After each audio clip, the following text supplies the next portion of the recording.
On this episode of Pilot's Discretion, we're joined by Instagram influencer, photographer, and airline pilot Joe Costanza. He talks about flying the J3 Cub, making great aviation videos, and his advice for new airline pilots. Pilot's Discretion starts right now.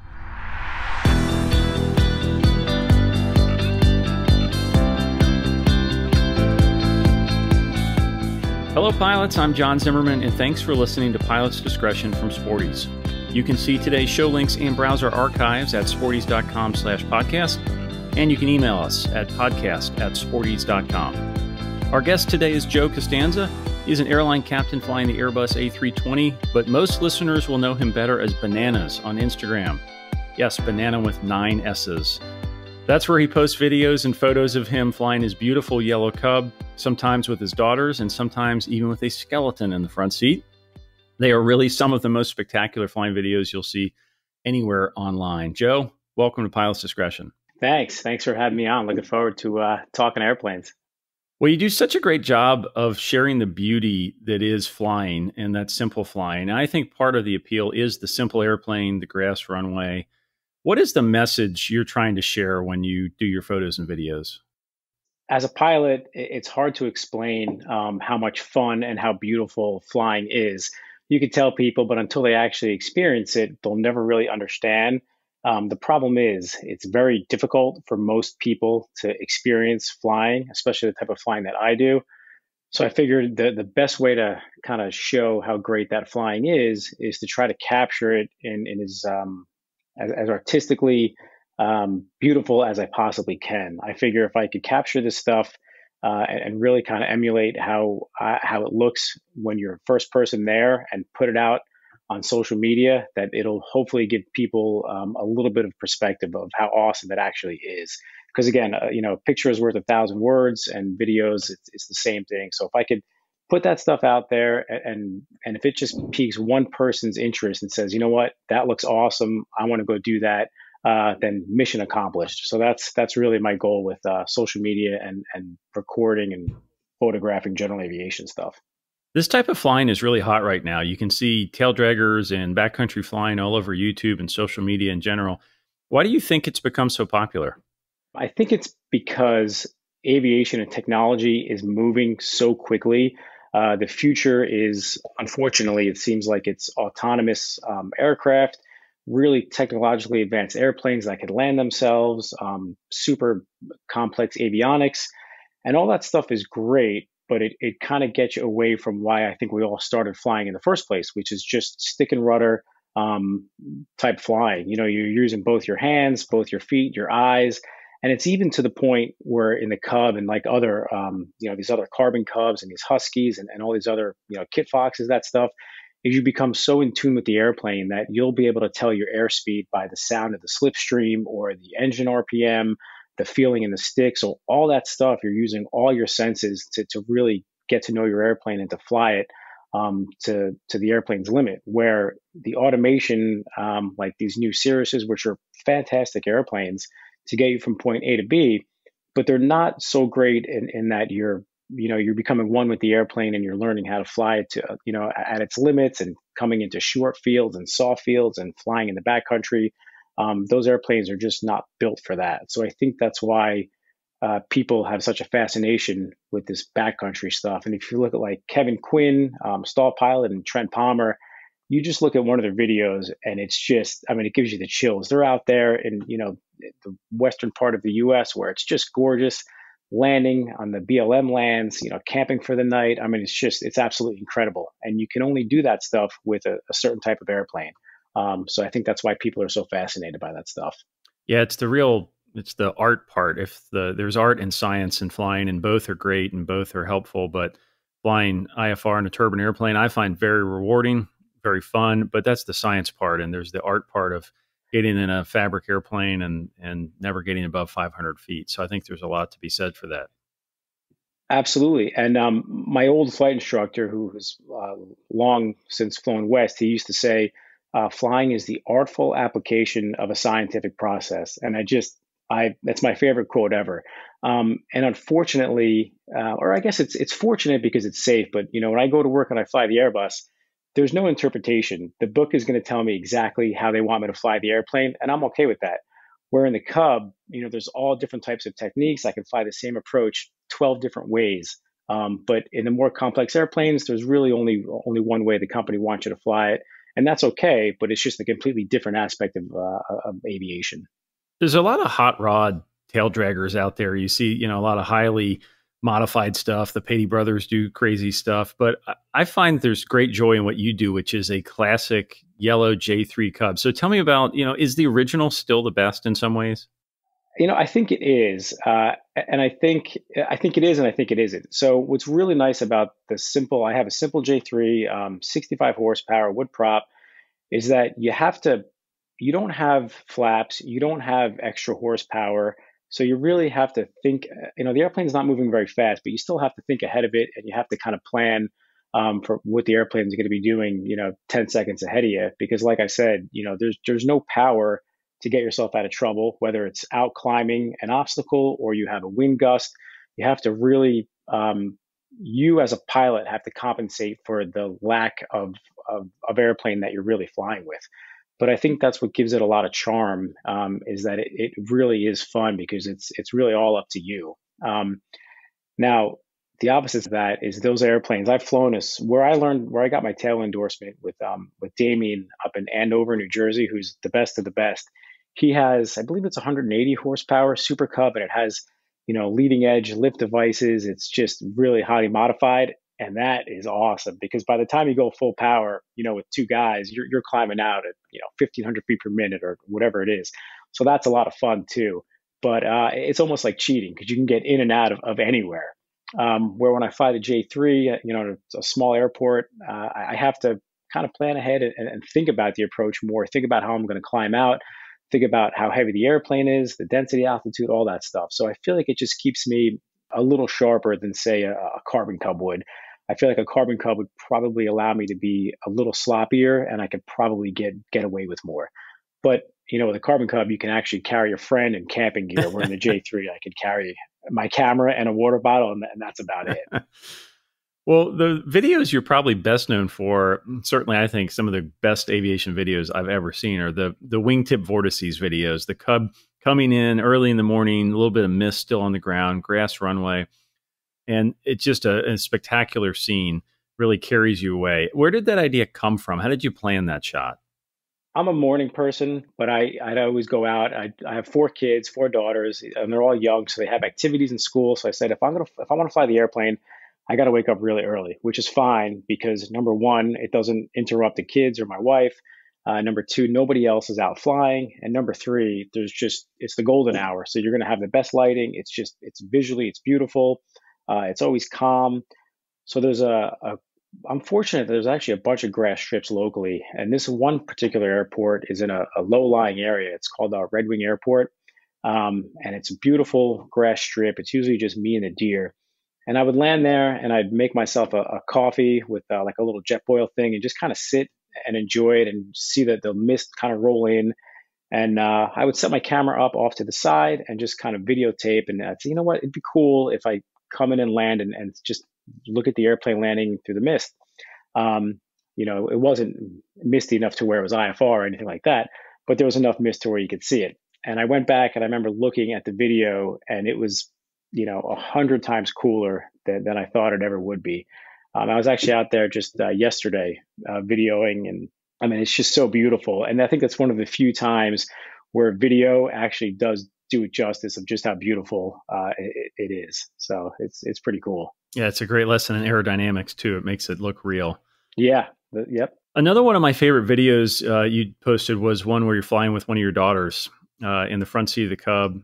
Just an awesome video, incredibly joyful. Thanks. As you said, you have 4 kids, so you spend some time flying with kids. Give me your tips for flying with kids, especially in small antique airplanes. Flying with kids, especially my kids, it's at first it was a bit strange because I just had such a high level of anxiety because that's my whole life right there, right? I mean, that's something happens to me, okay, but something happens to my kids, that's a different story. So I would do it. Usually by the time they were up, awake and done with their activities, it'd be like 2 or 3 in the afternoon. So it was always bumpy. The traffic pattern was always really busy, and that just kind of stressed me out. So I would just kind of wake them up early or go late in the afternoon. So my advice to someone that's taking kids up is number one, make sure that at least in the airplane, like a cub where they're not sitting next to you, make sure they're old enough to where you can actually communicate with them and you can understand, if they have a concern or if they're afraid. And I also, my cub has a lap belt. So they do sell like a 5 point harness, but it's only for when they're really small. But really just kind of go up when you're not going to be distracted by anything such as a busy traffic pattern or windy. Actually, not funny, but interesting story. The first time I ever took my daughter up in the airplane was a couple months after I bought the airplane, and it was a little windy, but she really wanted to go, and I was pressured into it a little bit. And as soon as I took off, I had instant regret because it was really bumpy, really windy, and she had a blast, but I was inside, I was dying. So I landed and it was fine, but I was one of those times where I was really thankful to be on the ground. So just make sure, especially if it's the first time with a kid, just make sure you have everything going for you. Really good weather.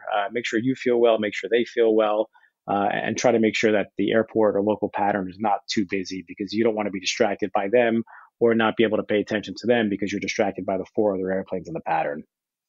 Now, you've amassed quite a following, especially on Instagram. And I saw you say recently that the best part about being well known on social media is meeting interesting people, which I thought was interesting because there's so much negative news about social media. We all have our own gripes about social media. But tell us about the good part there and how you found it to be a source of connection. As my following grew, I interact with a ton of people via direct messages, and through that, you're actually able to build legit friendships and connections without actually ever meeting the people. So I originally one of the first things I did, it was actually just about a year ago. We all got together, a bunch of us that we all connected through social media. And Eric Webb from AOPA suggested, hey, why don't we all get together and I'll fly the 170 that we're going to raffle off. I'll fly it up to your airport and we'll hang out and just kind of shoot videos and finally meet each other. So we all did that. And I mean, that was like the beginning of, wow, this is really cool how you can connect with people and really make lifelong friendships. And through that, I've met great people. One guy, Ed, lives up in New Hampshire. He's got a Cherokee 6. So, I talked to a couple people like, hey, you know anyone that has an airplane for a photo ship? And it's like, yeah, I know the guy.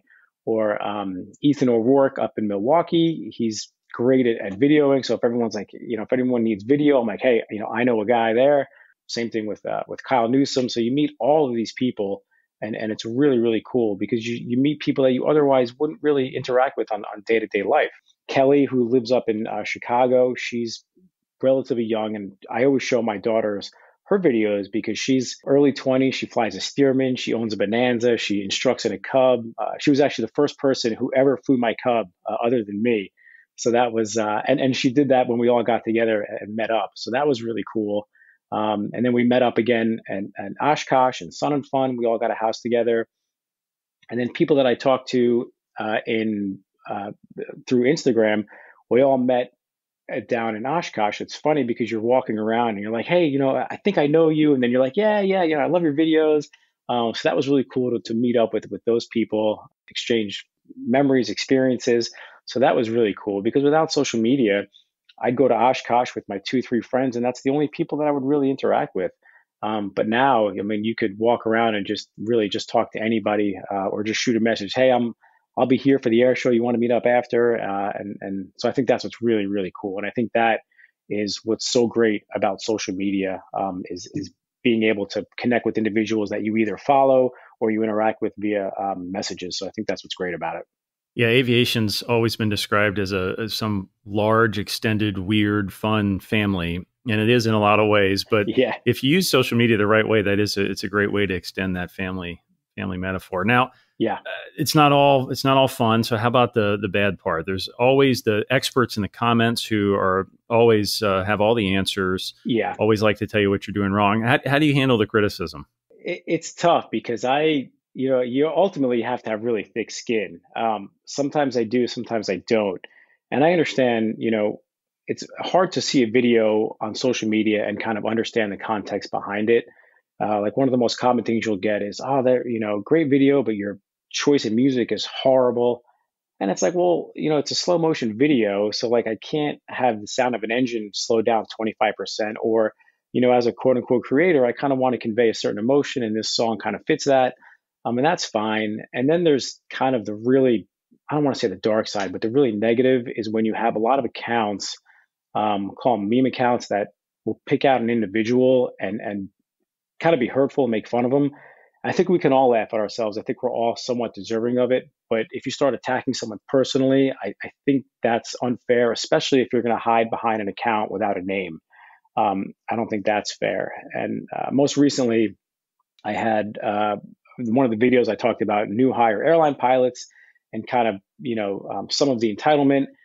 And somebody commented and said, you're being passive aggressive and you're the arrogant one, and you're portraying this image on social media, but that's not the real you. And it's like, listen, you don't have to agree with everything that I say, and that's fine. But for you to assume that you know me because of a 1 minute video is equally unfair, right?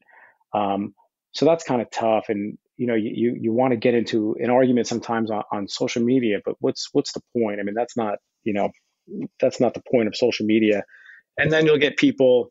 I have a video with my middle daughter where the sweater came out of the back cargo compartment, which it's a cub that happens. The thing opens up, and it had like 8 million views, and it had like 1,000 messages of, "Oh, you're the worst father in the world. Where's your seatbelt? How could you let that happen? Your daughter's going to fall out."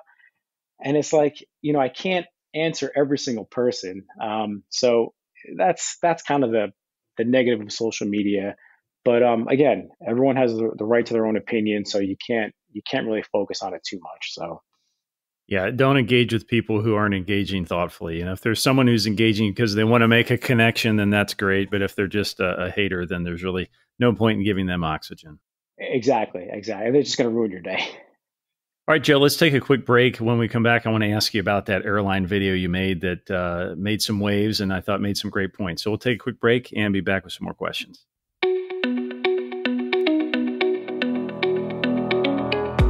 Earn all your pilot ratings and keep your flying skills sharp with Sporty's Pilot Training Plus. This all-inclusive membership unlocks Sporty's complete library of award-winning video courses, so you can learn anywhere you have your phone, tablet, or laptop. For one annual fee, you get access to over $1,500 in courses, a smart investment in your flying career. Plus, enjoy free shipping every day of the year at sportys.com and apply for one of our 3 annual flight training scholarships. Learn more at sportys.com/pilot training. Now, back to Pilot's Discretion. We are back with Joe Costanza, whose day job is flying the Airbus for an airline. And Joe, you mentioned the video that you recently posted where you shared some friendly advice for new first officers. I thought it was a fantastic video, amazingly honest. Thank you. You had a quote in there that's one of my favorite quotes maybe of the year. You said, "Be a little humble. Just remember the boomer captain that's sitting to your left probably has more time copying holding instructions from New York approach than you have total time," which is a great way to say it. I'm assuming that very descriptive statement comes from some personal experience there. But do you think the accelerated rate at which pilots are getting hired at airlines has caused some entitlement? Is this just the older generation who's grumpy? What's going on here? I think it's probably a little bit of both. And I'm sure that when I first got on the line for my first airline job, the captains probably thought I was somewhat entitled. And I very well may have been. But I think what's happening now is the hiring boom that's going on right now is, a lot of people have gotten their private pilot's license just a couple of years ago, even as early as during COVID. And normally you would have to flight instruct for a year and a half, build time, go fly for maybe a cargo operator, like a flying checks at night. This was probably a decade or so ago. But even as recently as when I was coming up, you'd have to go fly either a commuter. I flew Saabs for a year, or go fly for a regional airline for a couple of years, making no money, upgrade the captain. And then if you were fortunate enough to even meet the minimums, then you would have to have somebody that was at the airline you wanted to go to kind of walk your stuff in. You had to go to job fairs. You had to volunteer on your time off, doing all of this while you had very, very lackluster work rules in the regional world, making no money. So it was very, very difficult. So I think when you finally got to the point where you were at your destination airline, you had been through a lot, and you realized how hard it was to get there. So you were very open and willing to listen to the girl or guy next to you because you didn't want to ruin it, and you worked hard to get there. So you were very open to receiving everything. I think now what's happening, and this is not everybody, I've flown with some really, really sharp, well-mannered people with very little time and that they were young. But I think some people, they're getting hired at a regional with bare minimum time, which is pretty low. Let's call it 1,500 hours. And then they're getting hired at a legacy airline, which was notoriously difficult to get hired at. Now they're getting hired with bare minimum experience. And I think what's happening is I think sometimes they think that's due to how great they are when it's really more a supply and demand issue. So I think when they get there, they're rightfully so, they're excited, but I think their arrogance maybe peaks a little bit and says, hey, look at me, I got here in 2 years. I don't have to listen to you type of thing. And the airline that I work for, which I love my airline dearly, but it's a low cost carrier. So a lot of people have the ultimate goal of going to, let's say, FedEx, UPS, Delta, United, American, which is their right. But if you're going to come to my airline, or you're going to come, if we're going to fly a trip together, I understand that you might have aspirations that are other than this airline, but you still have a job to do, and you still have to fly the airplane the way the company wants to fly it, and your head needs to be in the game here because, myself, the airplane, the company, and the 220 people behind us, you owe it to them to make sure you're as professional as possible. So I think that's what we're seeing a little bit. And I think what this younger generation doesn't realize, that I unfortunately had to go through, is the music will stop eventually. And airlines are notorious for hiring until they furlough. And when the music stops, you don't want to be on the bottom of that seniority list. And I think another thing is, so I have this debate with a couple people, but they say, well, I think people are becoming airline pilots now because of the money. I still think most people have a passion for flying, but there might be some truth to that, because now, you go to a regional airline, you can make six figures relatively quickly. Where when I came through, there really wasn't that opportunity unless you were really senior captain, and that's no longer the case here. So I think that may motivate people too. But it's just very interesting times, and it's good because rising tides lifts all boats. So every airline that has a great contract, it's going to trickle down, and I think that's great. But I do think that it leads to a little bit of entitlement, which the flight deck is no place for arrogance and entitlement. So I just think some people, not all, but some people need to just keep that in check, because sometimes they're dismissive of advice from people that have years and years and thousands of hours of experience. And you don't have to like the person next to you, but you should respect their experience and at least be willing to listen to them.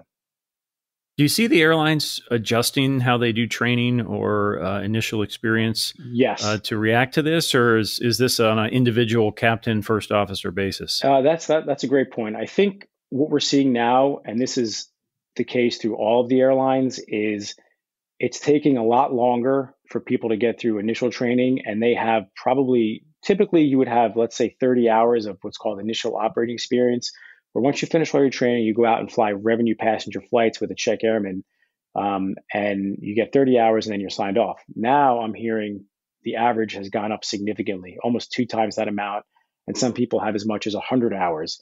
And that was unheard of just a couple of years ago. And it's not necessarily their fault, because a lot of them are coming from a Seminole to an Airbus. I mean, that is a huge jump, and I don't know if I would have been able to do it. I had a tough time going from a Duchess to a turboprop, a Saab 340. So, it's not their fault. It's just kind of the time frame that we're in. But again, that costs the airlines a lot of money. You can't hire as much because you can't get people through the hiring pipeline. And then there's still also attrition. There's even guys going from United to Delta or Delta to FedEx. So all of that used to never really be a thing. And now it is. So that's what makes it just unprecedented times and really, really interesting.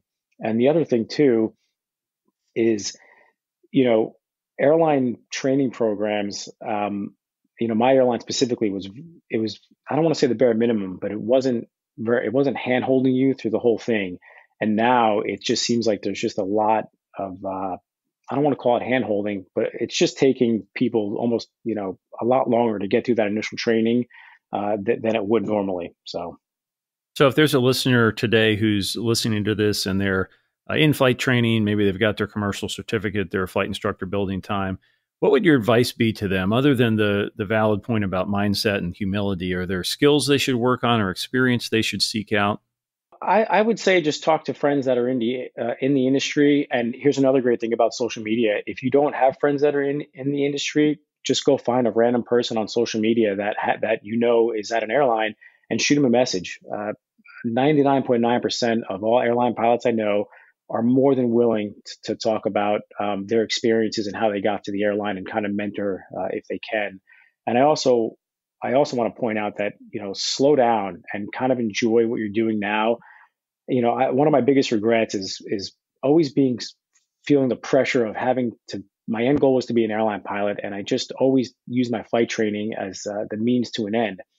And then when I finally got to the airline job, I realized how much I actually enjoyed general aviation flying and how much I missed it.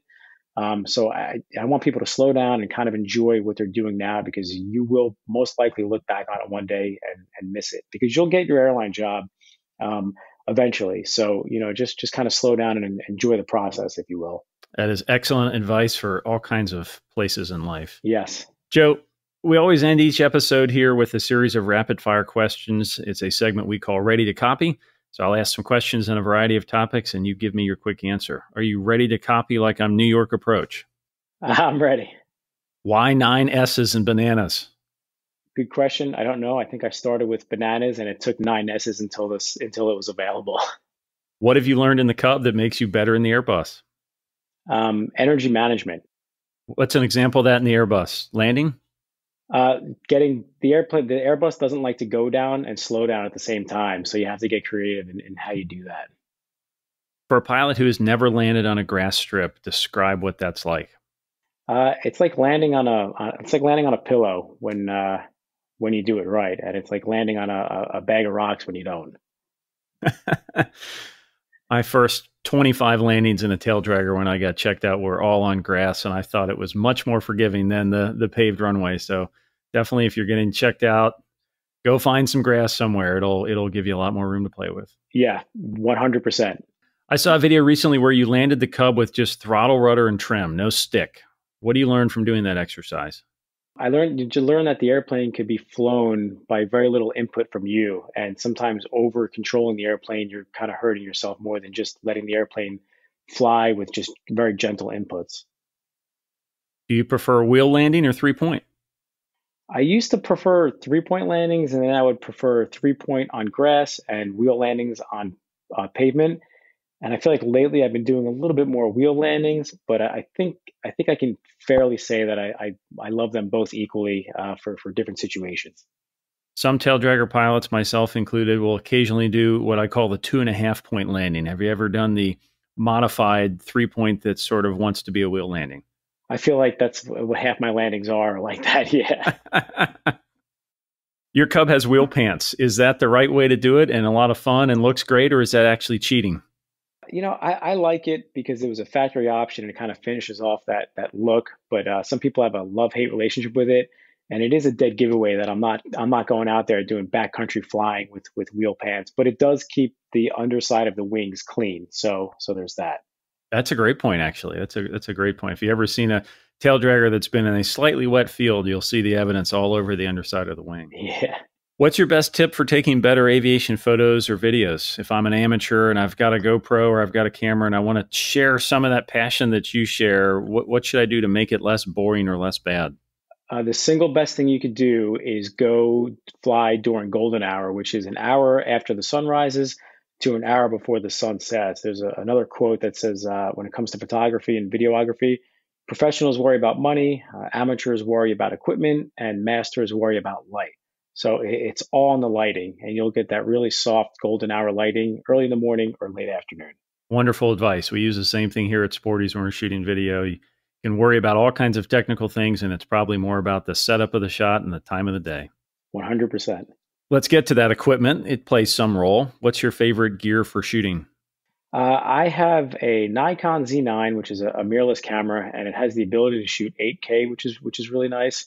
But my favorite part of my equipment are the long telephoto lenses that I have. because they have really wide aperture. And what that means is I can shoot at what's called, let's say, f2.8.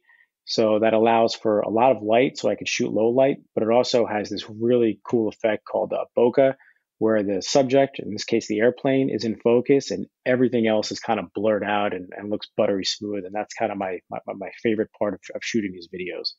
How about drones? I know you use those a little bit in some of your shoots. How do you decide when you need a drone shot and when you don't? Yeah, I absolutely love the perspective that drone shots give you. It obviously adds a whole other dynamic there. Not only the complexity of the shot, but the FAA and the FARs. But usually, if I'm at an airport and I look up or look around and I just feel like, you know what, let's see what the drone would look like here. And really, it doesn't matter where you are, a drone shot is going to look cool. So that's what's really great about drones is it doesn't matter where you are, you put a drone up in the air and it's going to give you a really cool, unique perspective. You're based at Flying W Airport, which is a unique place with a fascinating history. People can Google it and look it up. It's, airplane-shaped swimming pool, the tiki bar, the whole 9 yards. Yeah. I know it's had its share of ups and downs over the years, but broadly speaking, do you think we need more places like that where there's sort of a social or fun element to the airport and not just a place to store your airplane? Yeah, I really think we do. I've been to so many airports where it's an FBO and hangars and it looks like a ghost town, even though, the airport is filled with airplanes. Where I'm at, we have these row of hangars. In the summer, you have the tiki bar and you have the pool and there's all kinds of events like rock bands. They just had a bourbon and bacon festival at the airport. They have balloon festivals. But what's really great is there's so much activity and the airport is so alive where you go back to where the hangars are and everyone's hangars open. Guys are just hanging out. They're grilling. They're talking airplanes. And I've become friends with these, friends for life, like genuinely great friends. My wife laughs at me because, some of my closest friends are, in their 80s because they're at the airport. We're just hanging out. They're retired and we all just kind of hang out and have become really good friends. And a lot of times we all go to the airport when you're not going to fly, but you're just going to go and hang out and do some hangar flying. And I think that's what really makes my airport so special. Joe, our last question is always the same. You have one final flight and we want to know, what are you flying and where are you going? Flying to my Cub, and I'm not going anywhere special. That's what's great about the Cub. It's never a mission. It's just go up and just enjoy it. That's it. Joe, thanks for being on the podcast. Thanks for having me.